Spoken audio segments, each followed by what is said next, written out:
Bien amigos, aquí estamos en nuestra reflexión. Una de las historias más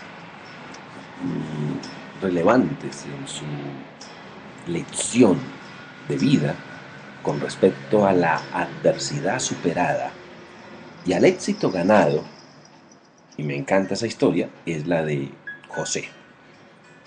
En la Biblia se narra la historia de este hombre. Es posible que usted ya la haya leído. Fue el penúltimo de 12 hijos en una familia rica del Medio Oriente, cuyo negocio era, pues, cuidar ganado. Cuando era un adolescente, José hizo que sus hermanos llegaran a odiarlo. Primero era el favorito de su papá, aun cuando era casi el menor.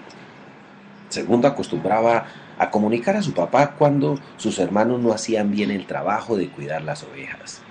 Y tercero, cometió el error de decir a sus hermanos mayores que un día él tendría que hacerse cargo de ellos. Algunos de sus hermanos quisieron matarlo, pero el mayor Rubén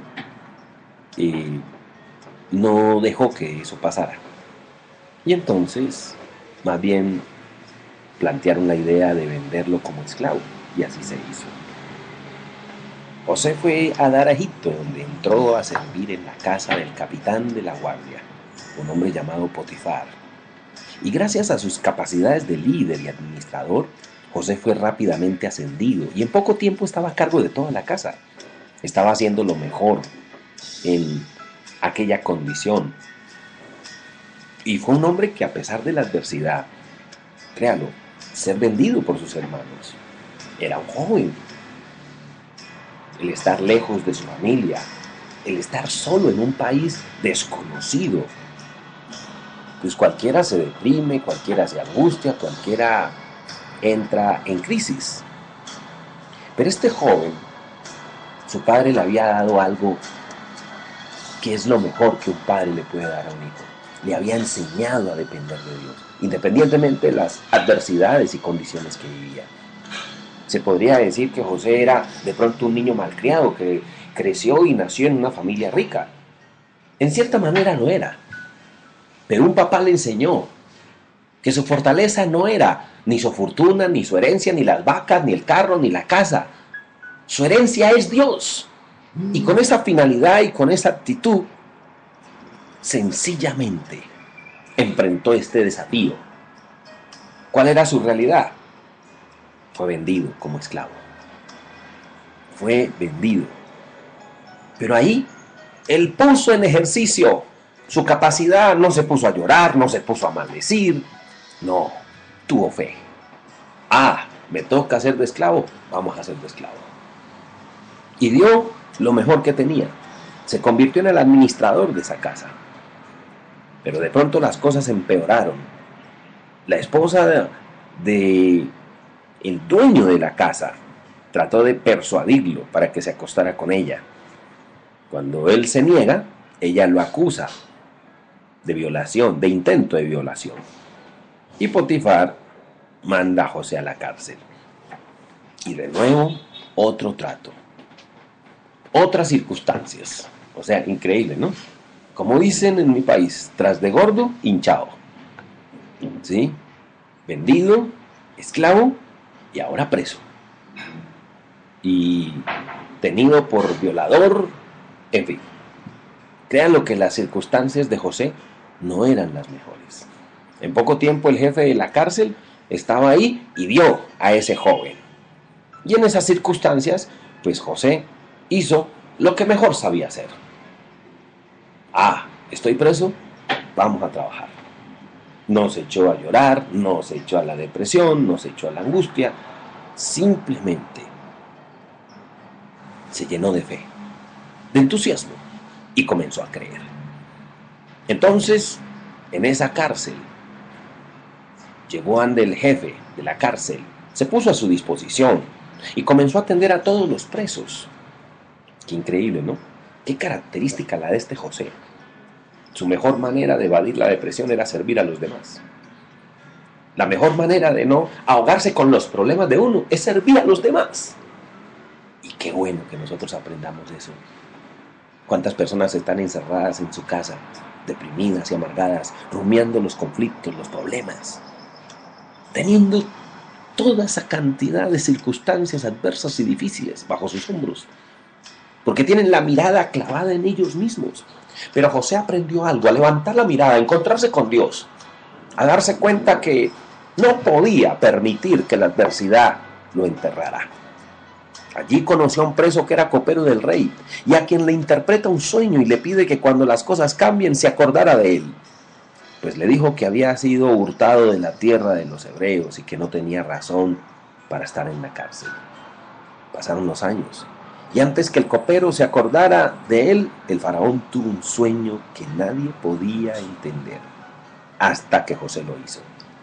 Y dado que el hebreo mostró sabiduría, el gobernante lo puso como su mano derecha, a cargo de todo su reino.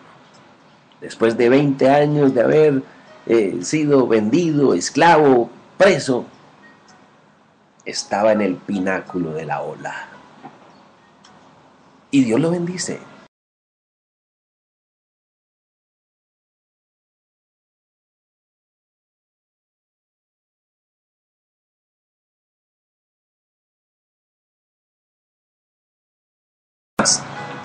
La vida está llena de desiertos y los seres humanos tenemos que aprender eso. Desiertos habrán en todo el transcurrir de la vida. Cuando soy niño, cuando soy joven, cuando soy adulto, toda la adversidad, siempre habrán desiertos en el camino. El problema no es que hayan desiertos, el problema no es que hayan problemas, el problema es saber cómo los enfrento, cómo enfrento la adversidad. La mejor respuesta es que aquel que quiera enfrentar el desierto tiene que tener el agua necesaria para cruzar el desierto. La clave no es el desierto, la clave es el agua. La clave es tener a Dios de mi parte. La clave es entender que Dios está conmigo. Pero cuando las personas se llenan de tristeza, de dolor, de amargura, de resentimiento, nada va a cambiar.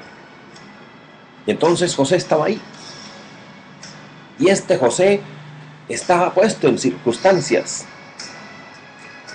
Después de haber sido vendido, esclavo, ahora era el primer ministro de Egipto. Y había que enfrentar una gran hambruna. Y José era el administrador por excelencia, que le tocó que enfrentar las vacas flacas y las vacas gordas. Todo ese tiempo, ahí había un hombre llamado José, hábil, sabio, un hombre que aprendió a servir, que comenzó desde siendo esclavo, sirviendo, porque sirviendo es como se gana el corazón de la gente. Cuando nosotros los seres humanos aprendemos que el arte más grande al cual Dios nos ha llamado es el de servir. Estamos llamados a servir. Y cada uno de nosotros tenemos que entender eso. Sirve la luna, sirve el sol, sirve el surco. El sol sale y brille y hace su servicio diario. Pero el ser humano, lleno de egoísmo, lleno de arrogancia, se niega a servir. Se llena de sí mismo. Y eso hace que la vida del ser humano se convierta en una vida vacía, en una vida conflictiva, porque está lleno de sí mismo. Pero cuando yo levanto la mirada y me encuentro que alrededor hay tantas personas que yo puedo aportarle algo, no importa que sea esa persona que se para en la esquina de manera muy humilde a vender lo poco o lo mucho que tenga. Yo encuentro que los seres humanos estamos llamados a socializar, a amarnos, a querernos, a respetarnos. Las cosas cambian. Tarde que temprano, José, en esa posición de ser el primer ministro de Egipto, y los hermanos, para salir de la hambruna en la que estaba toda la tierra, el único lugar que había comida era en Egipto. Y allá se encuentran los hermanos con José. No solo estaba vivo, sino que era uno de los hombres más poderosos, del reino más poderoso de toda la tierra en aquel entonces. Pocas personas estarían dispuestas a aceptar la adversidad que vivió precisamente José durante un promedio de 13, 15 años, posiblemente en cautiverio, esclavo, preso, vendido. Pero ¿hasta dónde sabemos? José nunca perdió la esperanza. José nunca dejó de creer. Nunca perdió su perspectiva. Ni aún guardó rencor contra sus hermanos. Al encontrarse y temiendo sus hermanos que podría hacerles daño, él les dijo: ustedes trataron de causarme daño, pero Dios lo usó para bien, para lograr lo que ahora se ha hecho, la salvación de muchas vidas. ¡Qué grandeza! ¿Cuántos hombres están llenos de rabia y de resentimiento? ¿Cuántos hombres están llenos de frustración, de tristeza, de dolor, de amargura? Nada va a cambiar en sus vidas. No va a cambiar nada, porque lo que hay que cambiar es lo que está aquí dentro. José era un hombre que no se detuvo a contar sus penas. Yo conozco a seres humanos que van de amigo en amigo, de grupo en grupo, corriendo. Lo único que comunican y lo único que sale de su corazón es un veneno. Tristeza, lástima, dolor, resentimiento, amargura, miedo, fracaso. Están llenos de eso. Cuando yo me encuentro con la vida de José, me encuentro que un José, a pesar de esas circunstancias seguidas y adversas, nunca quitó la mirada de Dios. Siempre creyó. Él encontró sus beneficios positivos en sus experiencias negativas. Y si él lo puede hacer, pues nosotros también. Usted lo puede hacer. Crea. Óigalo bien. Le voy a enumerar algunos beneficios de la adversidad. La adversidad crea resistencia.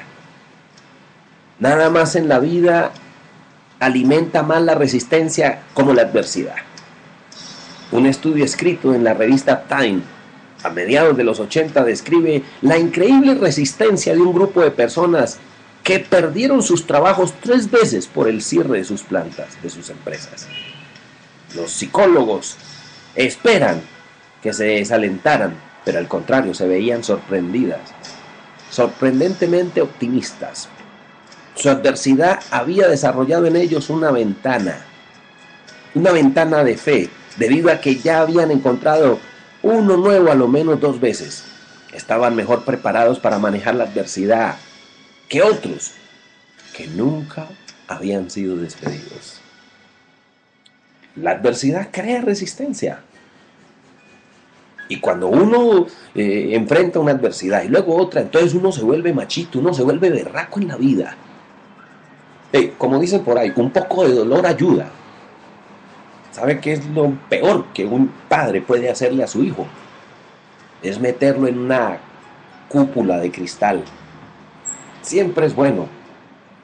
De la única manera que uno aprende a nadar es tragando agua. De la única forma que uno aprende a caminar es cayéndose y raspándose las rodillas. Así es que uno se hace valiente y fuerte. Pero ¿cuántas personas quieren evadir la adversidad? No, la adversidad es algo innato de la vida. Y más aún, la adversidad es algo innato del campeón, del hombre de éxito. Hoy, usted y yo, cuando llegue una adversidad, dígale gracias a Dios, porque la adversidad crea resistencia. La adversidad crea madurez. La adversidad puede hacer de usted alguien mejor si se deja. Pero si se llena de amargura, pues será todo lo contrario. La adversidad me hace sabio, maduro. Es cierto cuando afirmamos que el carácter del hombre se forja en la adversidad, ya que los problemas que enfrentamos y sobre los cuales vencemos preparan nuestro corazón para dificultades futuras. El problema radica en dejarnos vencer de un fracaso, ya que un fracaso no te hace un fracasado. No, simplemente inténtalo de nuevo.